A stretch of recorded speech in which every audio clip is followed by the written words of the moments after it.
হবিগঞ্জে তেলবাহী train দুর্ঘটনার কারণে বুধবার রাতে থেকে বৃহস্পতিবার পর্যন্ত ২০ ঘন্টা শিডিউল বিপর্যয়ের দুর্ভোগে পড়েন যাত্রীরা। এ অবস্থায় সিলেটের যাত্রীদের জন্য আজ বিশেষ ট্রেনের ব্যবস্থা করেছে রেলওয়ে। এ নিয়ে বিস্তারিত জানাতে এই মুহূর্তে সিলেট রেলওয়ে স্টেশনে আছেন সহকর্মী জয়ন্ত কুমার দাস। সরাসরি যুক্ত হব তার সাথে। হবিগঞ্জে তেলবাহী ওয়াগন ট্রেন দুর্ঘটনায় সৃষ্ট শিডিউল বিপর্যয় কাটিয়ে উঠতে যাত্রীদের ভোগান্তি এড়াতে নির্বিঘ্ন যাতায়াতের জন্য সিলেট থেকে ঢাকা যাচ্ছে একটি স্পেশাল ট্রেন। যে স্পেশাল ট্রেনটির নাম ব্যালেন্স এক্সপ্রেস। যে ট্রেনটি কিছুক্ষণের মধ্যেই সিলেটের যে রেলওয়ে স্টেশন আছে সেটি ছেড়ে যাবে ঢাকামুখী। এই ট্রেনটি সিলেট থেকে ঢাকা যাবে এবং এই ট্রেনটি সাধারণত আজকের জন্যই শুধু সিলেট ছেড়ে যাচ্ছেন এবং সেটি ঢাকা যাবে, ঢাকা থেকে আর ফেরত আসবে না। জানিয়ে রাখতে চাই, রেলওয়ে কর্তৃপক্ষ আমাদের জানিয়েছে গত বুধবার রাতে ওয়াগন দুর্ঘটনার ফলে ঢাকাগামী উপবন এক্সপ্রেস ট্রেনটি সিলেট ছেড়ে যেতে পারেনি। তাছাড়া শুক্রবার, যেহেতু আজকে শুক্রবারে কিন্তু কালনী এক্সপ্রেস সাপ্তাহিক বন্ধ, এতে ঢাকাগামী যাত্রীদের চরম ভোগান্তি পোহাতে হচ্ছে, যা নিরসনে এই বিশেষ ট্রেনের ব্যবস্থা গ্রহণ করা হয়েছে। এবং এই স্পেশাল ট্রেনটি কিন্তু 8:30 এই সিলেট রেলওয়ে স্টেশন ছেড়ে যাওয়ার কথা রয়েছে এবং সিলেট থেকে ঢাকা যাওয়ার পথে 4টি স্টেশনে এটি থামবে। সেটি হচ্ছে কুলাউড়া, শায়েস্তাগঞ্জ, শ্রীমঙ্গল এবং বিমানবন্দর স্টেশন ঢাকায়।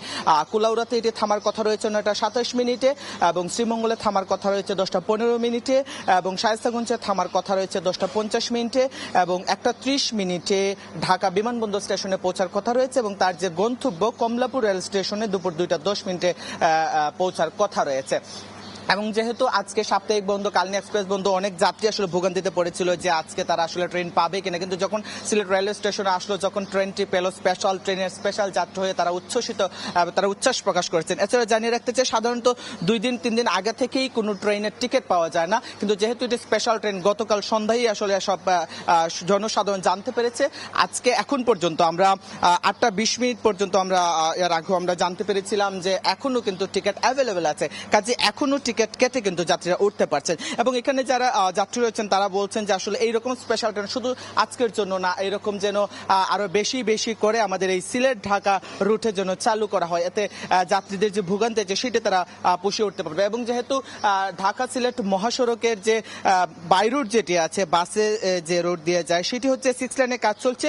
এখানে একটু সময় বেশি লাগে, একটু ভোগান্তি বেশি হয়, কাজেই স্বাচ্ছন্দ্য ভ্রমণের জন্য ট্রেন জার্নিটাই আসলে যারা যাত্রী আছে তারা এটি পছন্দ করেন। কাজেই সিলেট থেকে ঢাকা যে তারা বেশি বেশি ট্রেন যায় এমনটি আসলে তাদের প্রত্যাশা। এবং যেহেতু এই স্পেশাল ট্রেনটি দেওয়ার কারণে গত উপবন এক্সপ্রেস যেটি বাতিল হয়েছে হবিগঞ্জের ট্রেন দুর্ঘটনার ফলে, এর ফলে কিন্তু এই ভোগান্তিটা পুষিয়ে নেওয়ার জন্যই কিন্তু এই স্পেশাল ট্রেনটি চালু করা হয়েছে। এতে কিন্তু আমরা দেখেছি জনমনে একটি প্রশান্তি বিরাজ করছে এবং বিশেষ করে যারা যাত্রী তারা কিন্তু উচ্ছ্বাস, তারা বলছেন যে এরকম যেহেতু ভেবেছে আরো বেশি বেশি করে আমাদের জন্য বাবা হোক, এমনটাই তারা আসলে চান। আমরা দেখেছি অনেকেই পরিজন নিয়ে কিন্তু শিশু থেকে শুরু করে বৃদ্ধ অনেকেই যাত্রীরা আসছেন, ট্রেনে উঠছেন এবং তারা আসলে উচ্ছ্বসিত। আমরা দেখলাম সাধারণত ট্রেন যাত্রার যাত্রীদের যে উচ্ছ্বাস থাকে তার থেকেও বেশি উচ্ছ্বাস আমরা দেখেছি, কারণ হচ্ছে এই সময় আসলে সিলেট রেলওয়ে স্টেশনে ট্রেন থাকার কথা নয় এবং তারা এই মুহূর্তে যেহেতু সিলেট থেকে ট্রেনে করে এবং টিকিট কেটে ট্রেনে করে ঢাকা যেতে পারছে, তারা ভীষণ ভীষণ খুশি।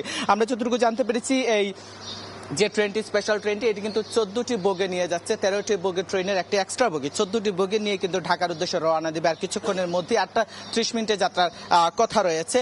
এবং এখানে যারা যাত্রী, বিশেষ করে সিলেট অঞ্চলের যারা যাত্রী রয়েছেন তারা বলছেন আসলে শুধুমাত্র আজকের জন্য নয়, এরকম যেন স্থায়ীভাবে কোনো স্পেশাল ট্রেন দেয়া হয়, বিশেষ ট্রেন দেয়া হয়, যাতে যাত্রীরা অনায়াসে স্বাচ্ছন্দ্যে ভ্রমণ করতে পারে সিলেট থেকে ঢাকা। এই ছিল আমার কাছে সিলেট থেকে ঢাকা যে স্পেশাল ট্রেনটি ছেড়ে যাওয়ার কথা রয়েছে, সেই স্পেশাল ট্রেন ব্যালেন্স এক্সপ্রেসের সামনে থেকে সব শেষ। যুক্ত ছিলাম সিলেট রেল স্টেশন থেকে।